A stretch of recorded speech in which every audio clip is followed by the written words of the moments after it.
नमस्कार, सुबह का वक्त हो चुका है और हेलो इंडिया देख रहे हैं आप। मैं हूं आपके साथ पूजा मोहन पांडे और मेरी सहयोगी चारुल। और खबरों का सफर हम बढ़ाएंगे। इस वक्त की बड़ी और अहम जानकारी सामने आ रही है। बड़ी खबर, अहम जानकारी आपको देंगे। बड़ी खबर, प्रधानमंत्री रोजगार मेले का आयोजन हुआ है आज। बड़ी खबर सामने आ रही है चारुल। देश भर में 45 स्थानों पर ये रोजगार मेला आयोजित किया जाएगा, जिसमें 71 नवनियुक्त कर्मियों को नियुक्ति पत्र प्रधानमंत्री खुद सौंपने वाले हैं। सुबह 10:30 बजे वीडियो कॉन्फ्रेंसिंग के जरिए प्रधानमंत्री इसमें जुड़ेंगे। पीएम मोदी नवनियुक्त कर्मियों को संबोधित भी करने वाले हैं। केंद्रीय मंत्री गिरिराज सिंह पटना में रोजगार मेले में मौजूद रहेंगे और पटना में स्थानीय अभ्यर्थियों को नियुक्ति पत्र भी सौंपे जाएंगे। तो प्रधानमंत्री नरेंद्र मोदी रोजगार मेले में आज 71,000 नियुक्ति पत्र बांटने वाले हैं। 71,000 नवनियुक्त कर्मियों को ये नियुक्ति पत्र दिए जाएंगे। प्रधानमंत्री नरेंद्र मोदी ने सौंपेंगे। वीडियो कॉन्फ्रेंसिंग के माध्यम से इसमें शरीक होंगे प्रधानमंत्री नरेंद्र मोदी। नवनियुक्त कर्मियों को नियुक्ति पत्र सौंपे जाएंगे।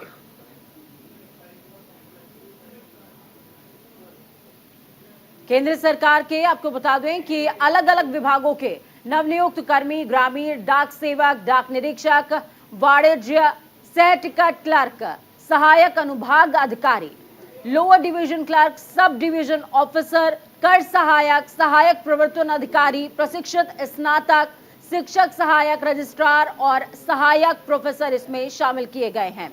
ग्राफिक्स के जरिए आपको बताते हैं प्रधानमंत्री रोजगार मेले की हम बात कर रहे हैं। देश भर में 45 स्थानों पर ये रोजगार मेला आयोजित किया जाएगा। रोजगार मेले में रोजगार सृजन में उत्प्रेरक के रूप में ये काम करने वाला है। ये प्रधानमंत्री ने कहा है युवकों को उनके सशक्तिकरण का अवसर भी प्रदान करेगा। ये मेला युवाओं को राष्ट्रीय विकास में भागीदारी के लिए अवसर प्रदान करेगा। ये मेला, ये प्रधानमंत्री का मानना है। तो प्रधानमंत्री नरेंद्र मोदी देखिए इसमें शरीक होंगे और सबसे अहम चीज है कि कई मायनों में केंद्र सरकार ने ये साबित किया है कि रोजगार उनकी प्राथमिकताओं में और खासकर जब बात युवाओं की आती है। और ऐसे में प्रधानमंत्री नरेंद्र मोदी इस रोजगार मेले में जुड़ेंगे और देश भर में एक नहीं बल्कि 45 स्थानों पर रोजगार मेले का आयोजन किया जाएगा। रोजगार मेला रोजगार सृजन के उत्प्रेरक के रूप में कार्य करेगा। बिल्कुल उत्प्रेरक के रूप में काम करेगा। और सबसे बड़ी बात चारुल देखिए, जिस तरीके से प्रधानमंत्री बहुत ज्यादा एम्बिशंस रहते हैं तमाम युवाओं के भविष्य को लेकर के, वही हम ग्राफिक्स के जरिए तमाम दर्शकों को बता भी रहे हैं कि किस तरीके से ये रोजगार मेला उनके लिए काम करने वाला है। विकास में भागीदारी का अवसर भी इस दौरान प्रदान करेगा। चलिए आगे बढ़ते हैं। एक बड़ी खबर आपको बता दें, कर्नाटक से जुड़ी बड़ी खबर है। कर्नाटक के नए सीएम के चुनाव पर दिल्ली में मंथन लगातार जारी है। कांग्रेस अध्यक्ष मल्लिकार्जुन खड़गे के आवास पर अहम बैठक हुई है। बैठक में शामिल हुए हैं कांग्रेस के तीनों केंद्रीय पर्यवेक्षक। सीएम उम्मीदवार पर विधायकों की राय सौंपी गई है। न तो डीके शिव कुमार और न ही सिद्धरमैया खड़गे से मिले, ये सबसे बड़ी बात है। अंतिम फैसले के लिए सोनिया गांधी से परामर्श मल्लिकार्जुन खड़गे करने वाले हैं। आज राहुल गांधी और सोनिया गांधी से परामर्श होने वाला है। बड़ी खबर, अहम जानकारी तमाम दर्शकों को दे रहे हैं। बेहद बड़ी खबर है। देखिए, कर्नाटक की सियासत में उफान मैंडेट आने के बाद आया है और कांग्रेस की जैसी कि अभी तक की कार्यशैली रही है, वही अंदेशा कर्नाटक में भी सभी को था और ठीक उसी को परवान चढ़ाती हुई कांग्रेस नजर भी आ रही है। हालांकि कल कहा जा रहा था कि सिद्धरमैया दिल्ली पहुंचेंगे, लेकिन उनकी मुलाकात मल्लिकार्जुन खड़गे से नहीं हुई। आज कहा जा रहा है कि अब से कुछ ही घंटों के बाद, यानी कि 2-3 घंटों के अंतराल पे डीके शिव कुमार बेंगलुरु से उड़ान भरेंगे, राजधानी दिल्ली का रुख करेंगे और मुलाकात कर सकते हैं। मुलाकात होगी, क्या बात होगी, ये बात की बात है। लेकिन सबसे बड़ी बात, केंद्रीय पर्यवेक्षकों ने जो सूची है वो सौंपी है। बिल्कुल देखिए, कांग्रेस जीत चुकी है, लेकिन अभी तक ये स्पष्ट नहीं हो पाया है कि आखिर सीएम कौन होगा। हालांकि सबसे ज्यादा नाम जो आज सामने आ रहा था वो सिद्धरमैया का नाम था और एक्सपीरियंस के तौर पर यह भी कहा जा रहा था कि सिद्धरमैया को प्राथमिकता दी जा सकती है और खासकर उस दौरान जब सिद्धरमैया ने चुनाव के दौरान ये कहा था कि उनका आखिरी इलेक्शन है। दूसरी तरफ डीके शिव कुमार का नाम भी इस रेस में सबसे आगे चल रहा है, लेकिन डीके शिव कुमार पर जो करप्शन चार्जेस हैं उसको लेकर कांग्रेस जरा मंथन कर रही है। अब ऐसे में सिद्धरमैया कल दिल्ली पहुंच चुके हैं और आज डीके शिव कुमार सुबह 10 बजे बेंगलुरु से उड़ान भरेंगे और दिल्ली पहुंचेंगे। अब देखना दिलचस्प होगा क्योंकि दोनों नेताओं ने अभी तक मल्लिकार्जुन खड़गे से मुलाकात नहीं की है। आखिर किसके सर पर ये ताज सजेगा और कर्नाटक की कमान आखिर किसे सौंपी जाएगी, ये अपने आप में बहुत बड़ा सवाल है। तो ग्राफिक्स के जरिए आपको बताएंगे कि कर्नाटक का मुख्यमंत्री कौन हो सकता है, सिद्धरामैया या फिर डीके शिव कुमार। आज मुख्यमंत्री के नाम का ऐलान हो सकता है, आपको ग्राफिक्स के जरिए बता रहे हैं। बिल्कुल चारों के जिस तरीके से कल से उहापोह की स्थिति बनी हुई है वो अपने आप में सस्पेंसिव है और कांग्रेस अपनी कार्यशैली को पे खरा उतरती हुई नजर आ रही थी। हालांकि जो कांग्रेस समर्थक है उनको उम्मीद थी कि कर्नाटक में इस बार कुछ अलग होगा। बिल्कुल, लेकिन देखिए इस बीच आज डीके शिव कुमार भी दिल्ली आ रहे हैं और इंतजार करते हैं और देखते हैं। मुझे नहीं पता ये सिद्धरामैया की ओर से कहा गया है। हालांकि कल जब डीके शिव कुमार से पूछा गया तो उन्होंने कहा था कि मेरा फिलहाल दिल्ली जाने का कोई प्लान नहीं है, लेकिन इस बीच आज ये खबरें हैं कि वो दिल्ली आ रहे हैं। उन्होंने कहा हम सब एक साथ हैं, हम सब एक साथ काम करेंगे, ये डीके शिव कुमार की ओर से कहा गया है। बिल्कुल, ये डीके शिव कुमार की तरफ से कहा गया है और साथ में खड़गे ज्यादा समय नहीं लगाएंगे। ये सुरजेवाला ने कहा है जल्द ही सीएम के नाम का ऐलान हो जाएगा, ये सुरजेवाला कहते हुए नजर आए हैं। कर्नाटक के सीएम पद पर दोनों की नजर लगातार बनी हुई है, फिर चाहे वो सिद्धरामैया हो या फिर डीके शिव कुमार हो। कल सिद्धरामैया पहुंच चुके हैं, आज डीके शिव कुमार पहुंचने वाले हैं। डीके शिव कुमार का कल बर्थडे था, लेकिन सबसे बड़ी बात यहाँ पर सस्पेंसिव चारुल ये कि देखिए किस तरीके से सिद्धरामैया भले ही दिल्ली पहुंच गए हों, लेकिन दिल्ली से लेकर के मल्लिकार्जुन खड़गे के पास पहुंचने तक की दूरी वो तय नहीं कर पाए। बिल्कुल, और ये काफी अहम भी रहने वाला है कि आखिर किसके सर पर कर्नाटक का जो ताज है वो सजेगा और कई मायनों में ये और ज्यादा खास हो जाता है। चलिए आगे बढ़ते हैं और एक बड़ी खबर आपको बता दें, विपक्षी एकता पर ममता बनर्जी का अहम बयान आया। उन्होंने कहा कि जहां कांग्रेस मजबूत होगी वहां कांग्रेस को समर्थन देंगे। तो ये वही ममता बनर्जी हैं, लगातार कांग्रेस से हटती नजर आती थी, लेकिन अब विपक्षी एकता की बात है तो ममता बनर्जी का यह अहम बयान कि जहां कांग्रेस मजबूत होगी वहां कांग्रेस को समर्थन देंगे। कर्नाटक परिणाम के बाद सीएम ममता बनर्जी का रुख बदला सा नजर आ रहा है और चारों सिर्फ ममता बनर्जी नहीं, तमाम विपक्षियों के राग बदल गए हैं। देखिए उत्तर प्रदेश की अगर बात करें तो अखिलेश यादव जब भारत जोड़ो यात्रा चल रही थी, मेरे जहन में वो बात है कि अखिलेश यादव ने किस तरीके से कहा था कि कांग्रेस की अपनी ये यात्रा है, इसमें हमारा कोई इंटरेस्ट नहीं है और ना हम समर्थन दे रहे हैं। हाँ, ये उनका अपना आयोजन है, उसको वो सफलता से पूरा करें, ये हम चाहते हैं। लेकिन इस बीच ममता बनर्जी का बयान, जिनको प्रधानमंत्री पद के उम्मीदवार के तौर पर देखा जाता है कि अगर थर्ड फ्रंट का अलायंस होता है, थर्ड फ्रंट बनता है तो प्रधानमंत्री कैंडिडेट कौन कौन हो सकता है, उसके तौर पर ममता बनर्जी को देखा जाता है। और ममता बनर्जी जब इस तरह का बयान देती हैं तो बहुत ज्यादा मायने रखता है। 200 सीटों पर कांग्रेस मजबूती से लड़े, समर्थन देंगे, जहां क्षेत्रीय दल मजबूत वहां कांग्रेस समर्थन दे, ये ममता बनर्जी ने कहा है। ग्राफिक्स के जरिए आपको बता रहे हैं। बिल्कुल, देखिए कांग्रेस बंगाल में मेरे खिलाफ लड़ती है, ये ममता बनर्जी की ओर से कहा गया है। कांग्रेस की ये नीति ठीक नहीं है क्योंकि ममता बनर्जी एक तरफ कह रही हैं कि जहां पर कांग्रेस मजबूत होगी वहां पर हम कांग्रेस को समर्थन देंगे, लेकिन उन्होंने कहा है कि जहां बात क्षेत्रीय पार्टियों की आती है तो वहां पर कांग्रेस को भी समर्थन देने की जरूरत है। उन्होंने ये भी कहा कि पश्चिम बंगाल में हमारे खिलाफ लड़ती है कांग्रेस, ये ठीक नहीं है। पश्चिम बंगाल में हम बीजेपी से लड़ रहे हैं, बीजेपी के खिलाफ विपक्ष को एक साथ आना होगा। अब कहीं ना कहीं विपक्षी एकता की बातें जो विपक्षी पार्टियां कर रही हैं उसे और मजबूत करने के मायनों में सीएम ममता बनर्जी का यह बयान देखा जा रहा है। बिल्कुल, ये बयान बेहद महत्वपूर्ण हो जाता है चारुल। देखिए ममता बनर्जी की जब हम कार्यशैली की बात करते हैं, ममता बनर्जी, मुझे याद है कि उत्तर प्रदेश के चुनाव चल रहे थे, उस दौरान किस तरीके से अखिलेश यादव के सपोर्ट में आई और उन्होंने कैंपेनिंग करी थी, बंगाली में बोलती नजर आई थी और उन्होंने बोला था खेला हो बे, वो स्लोगन था जो कि बंगाल में जिसने खेल किया, लेकिन उत्तर प्रदेश में वो खेल चला नहीं। वही ममता बनर्जी कांग्रेस को ये बात कह रही हैं कि हम आपको समर्थन तो देंगे साहब, लेकिन देखिए आपको भी क्षेत्रीय दलों को मजबूत करने की कवायद को आगे बढ़ाना होगा। दूसरी तरफ भारत यूरोपीय संघ व्यापार और प्रौद्योगिकी परिषद की बैठक आज होने वाली है, ब्रसेल्स में ये बैठक हो रही है। इंडो EU TTC की बैठक है, उद्योग मंत्री पीयूष गोयल सह अध्यक्ष के रूप में मौजूद रहेंगे। वहीं विदेश मंत्री एस जयशंकर भी इस बैठक में शामिल रहने वाले हैं। केंद्रीय मंत्री राजीव चंद्रशेखर बैठक में शामिल होंगे। EU यानी यूरोपियन यूनियन और भारत के 6 उद्योगपति इस बैठक में शामिल रहने वाले हैं। भारत में बेल्जियम के निवेश की भावी योजनाओं पर भी इसमें चर्चा की जाएगी। भारत यूरोपीय संघ टीटीसी की ये एक अहम बैठक है जिसमें खुद विदेश मंत्री एस जयशंकर भी मौजूद रहेंगे। साथ ही 6 उद्योगपति इसमें मौजूद रहेंगे। केंद्रीय मंत्री पीयूष गोयल इसमें सह अध्यक्ष के तौर पर कार्य करेंगे। बिल्कुल बेहद खास हो जाती है ये खबर जब हम विदेशी मामलों की बातचीत कर रहे हैं, हम अपने पड़ोसियों के साथ में सौहार्द की बात कर रहे हैं, सामंजस्य की बात कर रहे हैं। उस बीच भारत का एक और सशक्त कदम, उद्योग मंत्री पीयूष गोयल अध्यक्षता करने वाले हैं, विदेश मंत्री एस जयशंकर बैठक में शरीक होने वाले हैं। बेहद बड़ी और अहम जानकारी दे रहे हैं। केंद्रीय मंत्री राजीव चंद्रशेखर भी बैठक का हिस्सा होंगे। ईयू यानी कि यूरोपियन संघ, भारत के 6 उद्योगपति बैठक में शरीक होने वाले हैं। भारत में बेल्जियम के निवेश की भावी योजनाओं पर विस्तार से चर्चा इस बैठक में की जाएगी।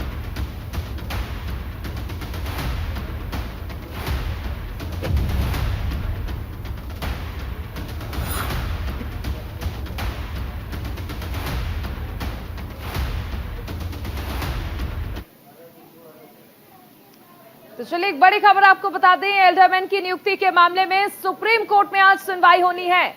दिल्ली नगर निगम में एल्डरमैन की नियुक्ति के मामले में आज अहम सुनवाई है सुप्रीम कोर्ट में। सुप्रीम कोर्ट ने शुक्रवार को सुनवाई के दौरान कहा था कि मंत्री परिषद की सलाह पर एलजी एल्डरमैन को नामित करे। बिल्कुल, एलजी की ओर से एमसीडी में 10 एल्डरमैन को नामित करने का मामला है। चीफ जस्टिस ऑफ इंडिया ने एलजी को नया हलफनामा दाखिल करने का आदेश दिया है। सुप्रीम कोर्ट में इस मामले में आज अहम सुनवाई होने वाली है। बड़ी खबर, अहम जानकारी आपको दे रहे हैं। शहर की सरकार का जिक्र है और एलजी के पाले में बॉल है। सुप्रीम कोर्ट में इस पूरे मामले में आज सुनवाई होगी। सीजेआई ने एलजी को ये बात कही है। अहम सुनवाई होने वाली है दिल्ली नगर निगम में एल्डरमैन की नियुक्ति का मामला।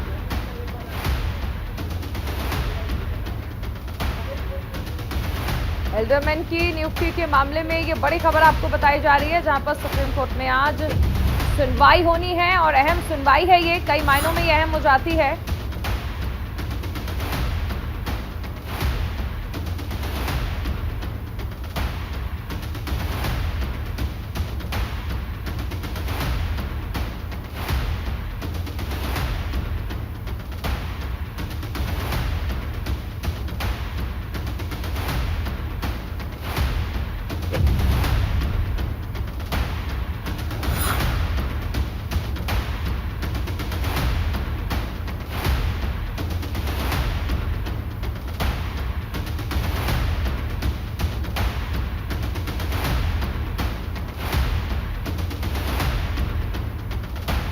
दाखिल करने की बात कही है सुप्रीम कोर्ट में। इस पूरे मामले में आज अहम सुनवाई होने वाली है।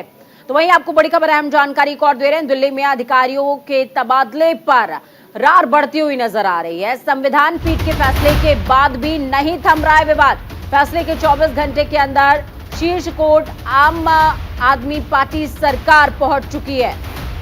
एलजी पर अधिकारियों के ट्रांसफर आदेश को लागू न करने का आरोप लगा है और मामले पर सुप्रीम कोर्ट में आज अहम सुनवाई होनी है। तो सुप्रीम कोर्ट में आज कह सकते हैं कि आम आदमी पार्टी के लिए बड़ा दिन है। 2 मामलों पर फैसला आना है। मामले पर सुप्रीम कोर्ट में आज अहम सुनवाई होगी। दिल्ली में अधिकारियों के तबादले पर रार बढ़ती हुई नजर आ रही है और जिस तरीके से चारुल दिल्ली सरकार के पक्ष में अधिकारियों के हस्तक्षेप, उनके तबादले, नियुक्ति के मामले में सुप्रीम कोर्ट ने फैसला सुनाया था, उसके बाद ये सुनवाई बेहद खास हो जाएगी, अहम हो जाएगी। बिल्कुल, संविधान पीठ के फैसले के बाद भी ये रार जो है वो थमने का नाम नहीं ले रही है और इस मामले में देखिए आज सुप्रीम कोर्ट क्या सुनवाई करता है ये अहम हो जाएगा। दिल्ली में अधिकारियों के तबादले पर रार बढ़ती जा रही है। जिस तरह से कहीं ना कहीं आम आदमी पार्टी खुश नजर आ रही थी, जो फैसला आया था उसने मजबूत किया था, हक मिला था, लेकिन अब इसके बीच क्योंकि संविधान पीठ के फैसले के बाद भी ये रार नहीं थमी है, अब ऐसे में देखना होगा कि आज सुप्रीम कोर्ट में इस मामले में जब सुनवाई होती है तो क्या निकलकर सामने आता है, क्योंकि आज की सुनवाई बेहद अहम है। आज की सुनवाई बेहद खास दिल्ली सरकार के लिए। दिल्ली में अधिकारियों के तबादले पर जो रार बढ़ती जा रही है उस पर संविधान पीठ के फैसले के बाद भी जिस तरीके से विवाद नहीं थमा है, आज की सुनवाई बेहद खास। चलिए एक बड़ी खबर आपको बता दें, 2023 की तैयारियों में जुटी है छत्तीसगढ़ भाजपा। छत्तीसगढ़ भाजपा प्रदेश प्रभारी आज बैठक करने वाले हैं। ओम माथुर विधानसभा चुनाव को लेकर मंथन करेंगे। सभी मोर्चों और प्रकोष्ठों के जो पदाधिकारी हैं वो इस बैठक का हिस्सा रहेंगे, मौजूद रहेंगे। जिला और राज्य स्तर के पार्टी पदाधिकारी मौजूद रहने वाले हैं। पदाधिकारियों के साथ रणनीति पर विस्तार से चर्चा होगी। अपने विचार ओम माथुर साझा करेंगे। बिल्कुल, देखिए 2023 में विधानसभा चुनाव होने छत्तीसगढ़ में, और इस लिहाज से पहले से ही बीजेपी एक्टिव नजर आ रही है, क्योंकि हाल में जहां जहां पर विधानसभा चुनाव हुए हैं वहां पर बीजेपी की बहुत खास परफॉर्मेंस नहीं है। हिमाचल प्रदेश हाथ से जा चुका है, कर्नाटक भी जा चुका है, दिल्ली में तमाम कोशिशें की गई थी जिस दौरान निगम चुनाव थे, लेकिन उस दौरान भी नतीजे हाथ में नहीं आए, अच्छे नहीं रहे। अब ऐसे में भाजपा को मंथन करने की जरूरत है। छत्तीसगढ़ के चुनाव को लेकर बीजेपी पहले ही एक्टिव नजर आ रही है और हर मोर्चे पर काम जो है वो शुरू हो गया। जिला और राज्य स्तर के पार्टी पदाधिकारी इस अहम बैठक में मौजूद रहने वाले हैं। बिल्कुल, पार्टी पदाधिकारी इस बैठक में मौजूद रहेंगे। और जब कर्नाटक के चुनाव चल रहे थे चारुल, माफ कीजिएगा, परिणाम सामने आए थे, उस दौरान सीटी रवि ने जिस तरीके का बयान दिया, उन्होंने साफ तौर पर कहा था कि कांग्रेस इस बार तैयारी में हमसे आगे रही है। मुझे लगता है कि शायद भूपेश बघेल इस बात को समझे हैं, या यूं कहें कि कांग्रेस इस बात को समझी है। यही वजह है कि छत्तीसगढ़ में भी कांग्रेस आगामी चुनावों के मद्देनजर अब रणनीति पर फोकस कर रही है, विचार कर रही है। इस बीच आपको झारखंड से भी बड़ी खबर है, हम जानकारी दे रहे हैं। झारखंड के रांची से बड़ी खबर है, आज खनन लीज मामले पर सुनवाई होनी है। सीएम हेमंत और करीबियों पर यह सुनवाई होगी। बड़ी खबर है, हम जानकारी। अपने रिश्तेदारों को खान आवंटन करने का ये मामला है। कथित खान आवंटन मामले में हाईकोर्ट में कई याचिकाएं दायर हैं। पिछली सुनवाई में राज्य सरकार और ईडी को जवाब दाखिल करने का निर्देश दिया गया था।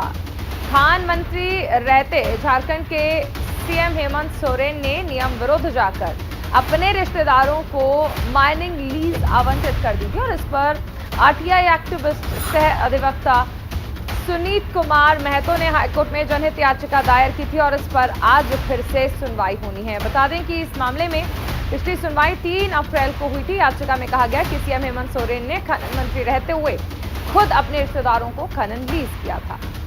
प्रार्थी ने सीएम पर इस बात का आरोप लगाते हुए कहा है कि सीएम ने संवैधानिक पद का दुरुपयोग किया है। खुद मंत्री रहे, उन्होंने अपने नाम माइनिंग लीज पर ली। आपको बता दें कि सीएम हेमंत सोरेन ने खुद के नाम से खनन पट्टा आवंटन कराया था। इसके अलावा उनके परिवार के नाम से कई जगहों पर जमीन का आवंटन किया गया है।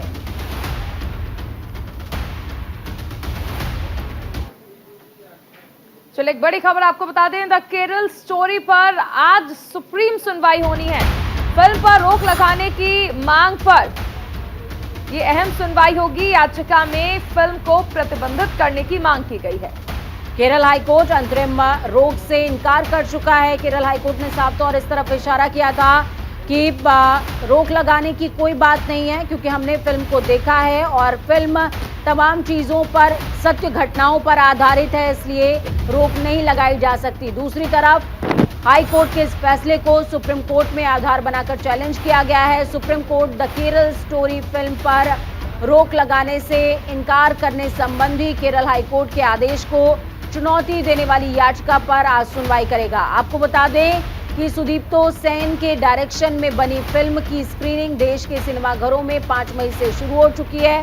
100 करोड़ के ऊपर की कमाई हो चुकी है। सीनियर वकील कपिल सिब्बल ने दलील दी है कि इस पर फौरन सुनवाई करने की जरूरत है, क्योंकि हाईकोर्ट ने 5 मई को फिल्म की रिलीज पर अंतरिम रोक लगाने से मना कर दिया था। इसके बाद आज सुप्रीम कोर्ट में इस मामले में सुनवाई होनी है। लेकिन सुप्रीम कोर्ट आखिर इस मामले में क्या सुनवाई करेंगे? क्या इसकी जो रिलीज है वो हो चुकी है, कई देशों में हो चुकी है। हाल ही में इंग्लैंड ने भी अपने यहाँ पर रिलीज से इनकार कर दिया था। अब ऐसे में यहाँ पर सुप्रीम कोर्ट में जब सुनवाई होती तो क्या निकलकर सामने आता है, आज देखना अहम होगा।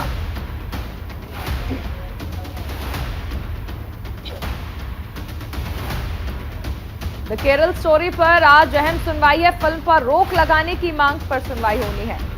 बिल्कुल, आज फिल्म पर रोक लगाने की मांग पर सुनवाई होनी है। द केरल स्टोरी पर सुप्रीम सुनवाई सुप्रीम कोर्ट में केरल हाई कोर्ट अंतरिम रोक से इनकार कर चुका है और इसी इनकार को आधार बनाकर याचिका दायर की गई है सुप्रीम कोर्ट में। अब इस याचिका पर सुप्रीम अदालत यानी कि सुप्रीम कोर्ट का क्या फैसला आता है, ये देखने वाली बात होगी। तो वहीं दूसरी तरफ 21 मई को राष्ट्रीय लोक अदालत का आयोजन सिविल, राजस्व और दंडनीय मामलों का निस्तारण होगा। बड़ी खबर, अहम जानकारी आपको दे रहे हैं। लोक अदालत के आयोजन को लेकर बैठकों का दौर शुरू हो चुका है। न्यायालयों, विभागों में लंबित कई मामलों का निस्तारण होने वाला है। राष्ट्रीय लोक अदालत का आयोजन 21 मई को किया जाएगा और इसकी तैयारियों में न्याय प्रशासन जुटा हुआ है। सोमवार को जनपद न्यायालय परिसर और मुख्य द्वारों के प्रचार के लिए पोस्टर्स लगाए गए। वादकारियों पर सम्मन नोटिस की तामीली पर जोर दिया जा रहा है। दरअसल जिला विधिक सेवा प्राधिकरण के कार्यालय के कर्मियों ने समूचे न्यायालय परिसर में स्लोगन्स लिखे हुए पोस्टर्स लगाए हैं। न्यायाधीश अनुपम कुमार के निर्देशन में अपर जिला जज नोडल अधिकारी राष्ट्रीय लोक अदालत नरेंद्र कुमार सिंह और सचिव हिमांशु कुमार सिंह की ओर से तैयारियों को परखा जा रहा है। तो वहीं इस काम में बैंकों, नगरपालिकाओं को भी निर्देशित किया गया है। इस राष्ट्रीय लोक अदालत में बैंकों के रिकवरी मामलों के साथ ही टैक्स से जुड़े अलग अलग विभागों के मामलों का निपटारा किया जाएगा।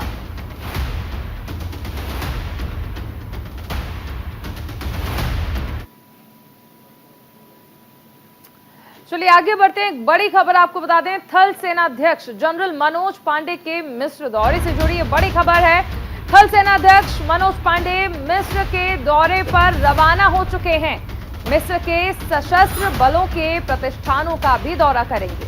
द्विपक्षीय रक्षा संबंधों को बढ़ाने पर विस्तार से चर्चा होगी। अरब देशों के शीर्ष सैन्य अधिकारियों के साथ ये चर्चा होने वाली है। मिस्र के सशस्त्र बलों के कमांडर इन चीफ से मुलाकात करेंगे मनोज पांडे। रक्षा मंत्री और चीफ ऑफ स्टाफ से भी बातचीत करने वाले हैं। थल सेनाध्यक्ष जनरल मनोज पांडे मिस्र के लिए रवाना हो गए हैं। यात्रा के दौरान सेना प्रमुख मेजबान देश के वरिष्ठ सैन्य नेतृत्व से मुलाकात होगी, जहां वो भारत मिस्र रक्षा संबंधों को आगे ले जाने के तरीकों पर चर्चा करेंगे। वो मिस्र के विभिन्न सशस्त्र बलों के प्रतिष्ठानों का भी दौरा करेंगे और आपसी हित के मुद्दों पर विचारों का आदान प्रदान करेंगे। सेना प्रमुख मिस्र के सशस्त्र बलों के कमांडर इन चीफ, रक्षा और सैन्य उत्पादन मंत्री और मिस्र के सशस्त्र बलों के चीफ ऑफ स्टाफ के साथ बातचीत करेंगे। मिस्र के सशस्त्र बल ऑपरेशंस प्राधिकरण के प्रमुख के साथ व्यापक विचार विमर्श करेंगे। वहीं मिस्र के साथ भारत के सैन्य संबंध बढ़ रहे हैं, जो भारत के 74वें गणतंत्र दिवस परेड के दौरान स्पष्ट नजर आया था। इस परेड में मिस्र के सशस्त्र बलों के एक दल ने अपनी पहली उपस्थिति दर्ज की थी। थल सेनाध्यक्ष की यात्रा दोनों सेनाओं के बीच द्विपक्षीय संबंधों को और गाढ़ा करने वाली है और रणनीतिक मुद्दों पर दोनों देशों के बीच घनिष्ठता, समन्वय और सहयोग के लिए एक उत्प्रेरक के तौर पर काम करेगी।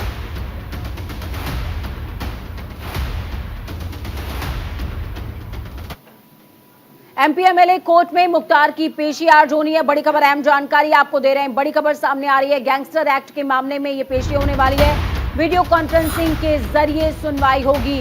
बांदा जेल में मुख्तार अंसारी बंद हैं। अभी पिछले दिनों 10 साल की सजा मुख्तार अंसारी को हुई है। मुख्तार अंसारी के पूरे परिवार पर प्रशासन का शिकंजा कसता जा रहा है, लेकिन इस बीच मुख्तार अंसारी ने हत्या की आशंका भी जताई है।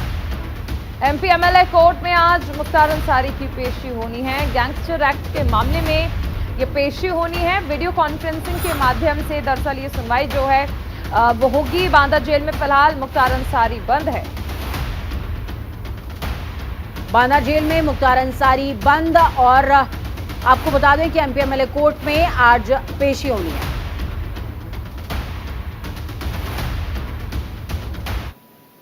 और इसी के साथ इस बुलेटिन में फिलहाल इतना ही। आप बने रहिए न्यूज़ इंडिया के साथ। नमस्कार।